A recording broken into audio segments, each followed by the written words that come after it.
చంద్రబాబు నాయుడు గారి నాయకత్వం, నాయకత్వం, నారా చంద్రబాబు నాయుడు గారి నాయకత్వం, నారా చంద్రబాబు నాయుడు గారి నాయకత్వం, నారా చంద్రబాబు నాయుడు గారి నాయకత్వం, వర్ధిల్లాలి నారా లోకేష్ గారి నాయకత్వం, నారా లోకేష్ గారి నాయకత్వం, నారా లోకేష్ గారి. జై తెలుగుదేశం. ఓకే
ఒక యుగ పురుషుడు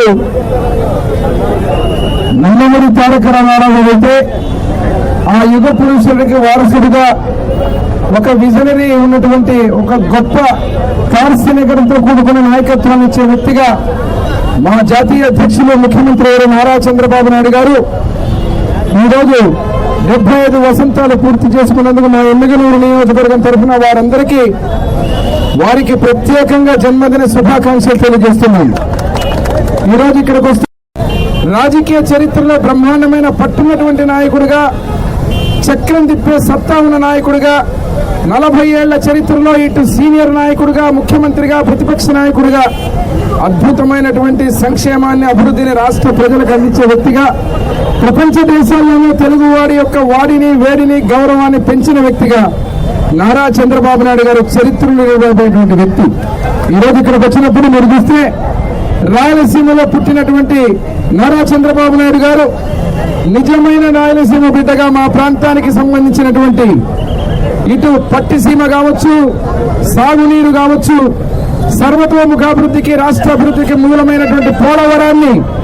ప్రతి సోమవారంగా పోలవరాన్ని చేసుకొని బ్రహ్మాండంగా పోలవరాన్ని పూర్తి చేసే వ్యక్తిగా, అమరావతి సృష్టికర్తగా,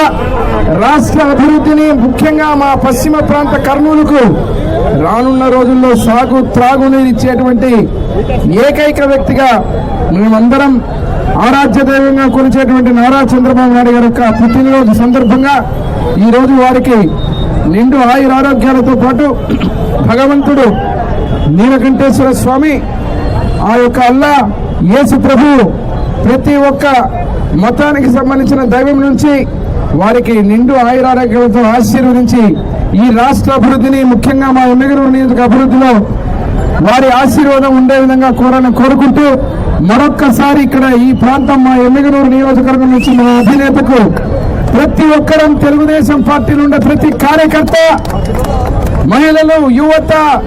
బడుగు బలహీన వర్గాలు, ఎస్సీ ఎస్టీ మైనారిటీలు ప్రజలందరం కూడా వారికి జన్మదిన శుభాకాంక్షలు తెలియజేస్తూ సెలవు తీసుకుంటున్నారు.